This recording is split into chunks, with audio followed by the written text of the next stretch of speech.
Em 1959, quando Fidel Castro anunciou ao mundo que sua revolução era comunista, passou a ser apoiado por Moscou. Com isso, a União Soviética iniciou uma campanha para dominar com a ideologia marxista a América Latina, onde os partidos comunistas formariam grupos de guerrilha armada com dinheiro soviético, repassado por Cuba. No Brasil, foram criadas 29 organizações guerrilheiras, onde Fidel Castro vislumbrou expandir sua revolução comunista. Em 1961, o presidente do Brasil, Jânio Quadros, condecorou o guerrilheiro cubano Che Guevara com a Ordem do Cruzeiro do Sul, sem imaginar que 4 meses antes o Partido Comunista Brasileiro acertara com Fidel Castro o envio de jovens brasileiros para o treinamento de guerrilha em Cuba, com a finalidade de preparar quadros revolucionários que desencadeariam a luta armada no Brasil. As ações armadas já existiam antes de 1964 no governo de João Goulart, através das Ligas Camponesas de Francisco Julião e do Grupo dos 11 de Leonel Brizola. Com a chegada ao poder, em 1964, do presidente Castelo Branco, centenas de comunistas e políticos de esquerda refugiaram-se no Uruguai, onde formariam a Frente Popular de Libertação, que a partir de 1965 empreenderia atos de sabotagem urbana e focos de guerrilha rural no Brasil, principalmente na Serra do Caparaó, cujos guerrilheiros, apoiados por Leonel Brizola, foram combatidos e vencidos por tropas da Polícia Militar de Minas Gerais. Em 1966, a esquerda brasileira, decidida a tomar o poder à força e em curto prazo, passou a adotar táticas terroristas como as que foram usadas pelo grupo guerrilheiro Ação Popular, que ao explodir uma bomba no saguão do Aeroporto Internacional de Guararapes, em Recife, matou o jornalista Edson Regis de Carvalho e o almirante Nelson Gomes Fernandes. A influência da Revolução Cubana passou a servir de modelo para muitos revolucionários como Carlos Marighella, do PCB, que em 1967 viajou a Cuba e participou de um evento sobre a propagação da luta armada no território brasileiro. De volta ao Brasil, em setembro de 1967, Marighella criou a Ação Libertadora Nacional, ALN, e começou a recrutar jovens brasileiros entre os estudantes que, depois de preparados ideologicamente, foram enviados a Cuba.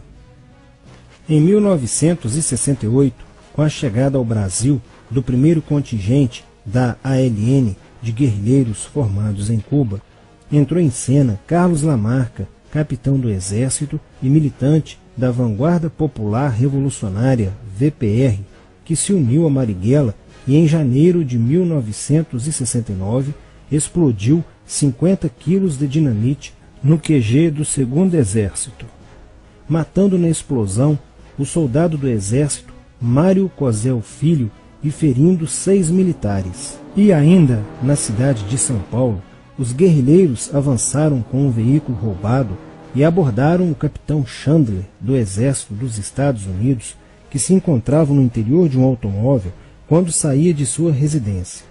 Chandler foi morto por uma rajada de metralhadora em frente da esposa e do filho de 9 anos. O Comando de Libertação Nacional, Colina, criado em Belo Horizonte no ano de 1968, executou na capital mineira vários assaltos a agências bancárias e atentados à bomba. Os guerrilheiros se reuniam durante as sessões de cinema no Cine Acaiaca, localizado na área central de Belo Horizonte, para planejarem as ações de terror e guerrilha. A situação estava ficando caótica no país.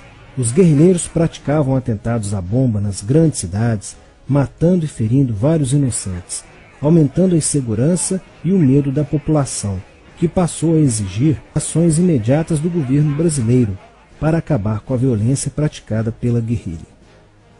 Atendendo ao clamor público para combater o terrorismo e a guerrilha com mais rigor, o presidente Costa e Silva editou o Ato Institucional número 5, AI-5, que previa o exílio e punições mais severas aos autores de atos de guerrilha terrorista praticados contra a população brasileira. Em desafio à nova medida do governo de proteção à sociedade, Carlos Marighella, em 1969, lançou o seu mini-manual do guerrilheiro urbano. Neste mesmo ano, só no Rio de Janeiro, a ALN, para aumentar os seus recursos financeiros, praticou 30 assaltos, sendo a maioria deles contra as agências bancárias. E ainda, em 1969, a ALN, juntamente com o movimento revolucionário 8 de outubro, o MR8, sequestrou o embaixador dos Estados Unidos, Charles Burke. O sequestro foi sugerido pelo guerrilheiro Franklin Martins. Os guerrilheiros exigiram a libertação de 15 presos políticos, dentre os quais se encontrava José Dirceu. A exigência foi prontamente atendida pelo governo militar. A ALN estava prestes a sofrer um grande golpe quando Marighella começou a cair. Após a prisão de um militante de sua organização, no dia 1º de outubro de 1969. Os dados fornecidos pelo militante da ALN preso coincidiram com informações prestadas por outro militante da VPR, que também denunciou o envolvimento de vários religiosos com grupos de guerrilha, entre eles Frei Beto. Quando Frei Fernando e Frei Ivo, também envolvidos com os grupos guerrilheiros, foram presos e logo após interrogados, os religiosos entregaram o ponto de contato de Carlos Marighella, na cidade de São Paulo.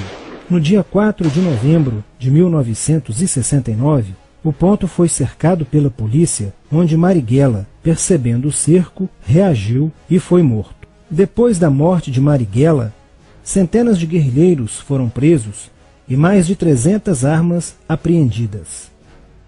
2 sequestros de diplomatas, o embaixador alemão Enfried von Hollenberg e o cônsul japonês Nobuo Okushi, foram feitos às pressas para libertar os guerrilheiros que continuavam presos.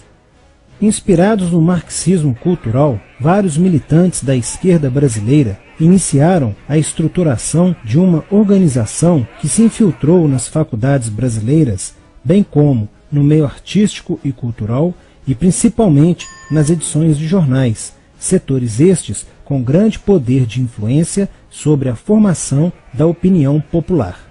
Durante as manifestações, vários militantes comunistas, usando armas de fogo, eram infiltrados no movimento estudantil e disparavam contra os manifestantes, na intenção de colocar a opinião pública contra o regime militar. Com a morte de Marighella, Lamarca havia assumido a posição de líder mítico, que sustentava a esperança na vitória comunista. Em 1970, quando o embaixador suíço Giovanni Butcher foi sequestrado, o governo se recusou a soltar os presos da lista apresentada pelos guerrilheiros.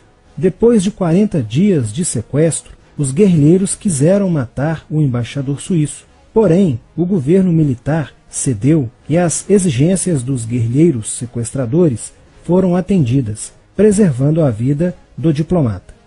Na cidade de São Paulo, o cerco sobre a vanguarda popular revolucionária, liderada por Carlos Lamarca, estava se fechando. Isso fez com que Lamarca fugisse para o Vale da Ribeira e montasse um campo de treinamento para a guerrilha. Na tentativa de descobrir este campo, tropas da Polícia Militar do estado de São Paulo foram deslocadas para a região. No dia 8 de maio de 1970, um pelotão comandado pelo tenente da Polícia Militar, Alberto Mendes Júnior, foi emboscado e rendido por guerrilheiros da VPR. O tenente Mendes foi feito refém e obrigado a seguir com os guerrilheiros na direção de 7 Barras. Depois de um dia e meio andando pela mata, Lamarca formou um tribunal revolucionário e decidiu matar o tenente Mendes, que teve o crânio esmagado por coronhadas de fuzil desferidas pelos guerrilheiros Diógenes e Fujimori. Apesar do cerco, Lamarca conseguiu escapar e em 1971 chegou ao sertão da Bahia. Depoimentos de guerrilheiros presos em Salvador levaram o exército ao esconderijo de Lamarca, que, estando armado de metralhadora, reagiu à prisão e foi morto. Após a morte de Lamarca, o número de militantes presos era bem maior que o número de guerrilheiros em ação no Brasil. Os guerrilheiros, percebendo que o cerco estava se fechando, passaram a sequestrar aviões comerciais e obrigar o piloto a desviar para outro país, onde pudessem se exilar. 4 desses aviões foram desviados para Cuba. Os guerrilheiros comunistas estavam perdendo a guerra. Os militantes que abandonavam as armas eram acusados de traição nos tribunais vermelhos e executados pelos próprios companheiros, em atos de justiçamento.